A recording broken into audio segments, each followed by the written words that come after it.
So I'm going to jump right into it. Can you please tell us a little bit about your coaching practice and how you support your clients? So, my coaching practice being a confidence coach for women, but this podcast is really applicable to men because it all has to do with mindset. Everything, Eddie, starts with having a positive mindset. So, a quote that I developed was, "When was the last time you won at anything by saying I can't?" Most of our achievements have come from us first upstairs here saying, I really can. I really can go do that. So in my coaching program, I'm always supporting my ladies, my clients, whether I'm doing corporate or one-on-one, and saying, let's celebrate your wins and let's set your mindset up for saying, yes, I can, as opposed to, you don't understand, or, oh, I couldn't possibly, or you don't know what I've been through. That's all in the past. And we want to get rid of that because it does not serve us. Yeah. So really, when I say mindset, I'm really kind of changing people's attitudes about themselves and the beliefs about the world around them. And it's very hard to do on our own. We just can't. We're so enmeshed in our problems and so enmeshed in our can'ts, understandably so, that Yeah. it takes somebody, a coach like me, to come along. I use the metaphor of, Yeah. people who are marching, wind up little plastic dinosaurs marching, and they're stuck marching into a wall, Right. with the key in their back. And I come around, I pick them up and I turn them around and say, first of all, let's get you unstuck. Let's Yeah. get you to that negative I can't mindset and get you marching in a positive direction. So I celebrate their wins. We look at their mindset and we turn it around with a whole bunch of strategies that I have. I have a whole toolbox Yeah. of tools that I give to my clients individually selected for their needs. Yeah. Beautiful. Beautiful. That's powerful. What led you down onto this path of coaching? Well, my life was a mess for the first 45 years of my life. I mean, I was drowning in sugar, binging on sugar. It was my go-to feel-good food. I didn't care about booze or pot or hard drugs. Sugar was my drug of choice, which is very common for a lot of women and guys too, but a lot for women. And I was drowning in the sugar, drowning my sorrows in that. And I was newly divorced. I hated myself. I hated life. I was miserable. I had no purpose and no direction. I had a lot of stinking thinking up here. Yeah. The only thing I cared about was my two children, who were very young at the time. And one night I saw a documentary on the Navy SEALs Yeah. at my neighbor's house, and I didn't even know who the Navy SEALs were. But I was sitting there eating a box of Oreos, hanging out with my neighbors, and I kind of got sucked into this documentary.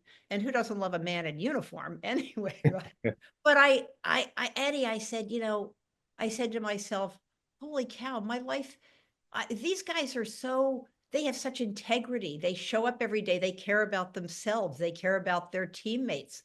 They're so mentally tough. They're fit and they have a strategy they follow. And I'm such a mental weenie. Well, I got really sucked into this documentary, and I made a decision that night to turn my life around. I was done being miserable, and it all change starts with making a decision. So I had hit my thousandth bottom, and that night was the last time that I ever ate any processed sugar or junk food. Now, this was before, the internet was really hopping. I was 48 years old at the time, 2020. I'm 71 now. And I just went to the library and I started studying the mindset of Navy SEALs. Yeah. I didn't want to be putting a rifle on my back and jumping out of helicopters, Yeah. but I wanted their mindset. Right. And that's what I set out to do. And then I started studying the habits of Olympic athletes. So Yeah. that's what led me down this path, is hitting bottom 1,000 times and saying, I need to reinvent myself. And I did so by following cool people. Yeah. Yeah. That's amazing. Yeah, I know it's transformative. It's the mindset shift that's amazing about all this. And mental toughness. How do you define that? So that's a big, there are many definitions. So how I define it in my coaching program for what I live by and what I coach my ladies on, it is, it is getting up, making the decision that we want to become better every day by, number one, mastering our emotions, Yeah. because negative emotions and positive emotions can make lousy leaders of our lives. They are not the CEOs of our lives. Yeah. Rational thinking with a little bit of emotion sprinkled in is good. But mastering our emotions to win, number one, Yeah. living by core values. So we have to define what values, what things we care about, not living by society's norms, Yeah. and learning how to get up when we're knocked down, and we get knocked down every day, Yeah. how to get up, dust ourselves off, leave the resentment and anger behind, and keep moving forward towards our purpose, following our core values. So there's a couple of ideas for Yeah. your listeners on what mental toughness is. Yeah. Yeah. You're so right. It's a little bit different for everybody, but there's that core of that resiliency, being able to stay in line with what you value. And and yeah, you hear it all the time when you hear about Navy SEALs and um, when you hear about really any type of coaching, it's so important. Uh, what role has fitness played in everything that you do? Well, you and I are big fitness junkies. But I do want to highlight that for me, it's not the answer to all of our problems, but Yeah. it's a very important piece to the puzzle. It's one of my big five: sleep, Yeah. proper fitness, not dumb, stupid fitness. I see a lot of dumb, stupid fitness at my gym. Sorry. Yeah. Yeah. Proper educated fitness where you get a lot of bang for your buck, Yeah. eating nutrient dense foods. So our eating, and then mastering our emotions, our mindset, and then meditation Yeah. is such a huge part of it. So those are the five. Yep. So by itself, fitness is not effective. I mean, I know a lot of jerks who run triathlons, Yeah. and they are no help to the planet. Yeah. Yeah. Yeah. No, I totally get you. Uh, yeah, I mean, fitness is so important, but you're right. It's a component of a whole holistic program. And and yeah, you medaled in Olympic lifting, right? Oh. Yes, Tell us that about that. what? That was a little rabbit hole I went down briefly in my life. Yeah. I was 60 years old. I started Yeah. CrossFitting. Yeah. Women my age had never, we didn't lift weights growing up. That was what guys did in the football team. But Yeah. I started CrossFit at age 60, which is where I met you. Yep.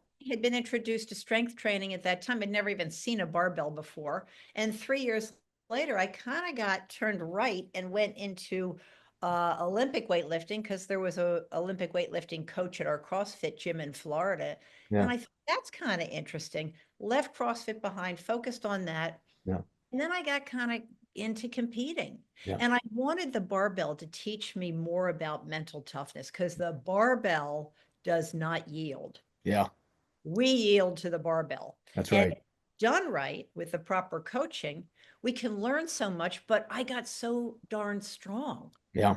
mentally and physically from it. So I just went down that rabbit hole and started to compete. And I started to win stuff. Yeah.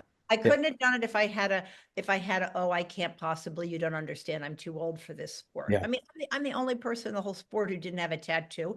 And I was older than everybody else by about 1,000 years. Right. When you start to compete in the upper levels, then there were women and men my age who were Yeah. competing in the over 40 category, and it was fun. Yeah, no, it's amazing. Yeah, no, it's such a level of discipline with the bar and so much repetition to really get it's less about strength and it's more about up here, right? To be able to perform at that level for Olympic lifting. That's amazing. And yeah, I remember the first time I met you. I remember first meeting you at CrossFit and thinking, wow, what a hero. Like what a great role model.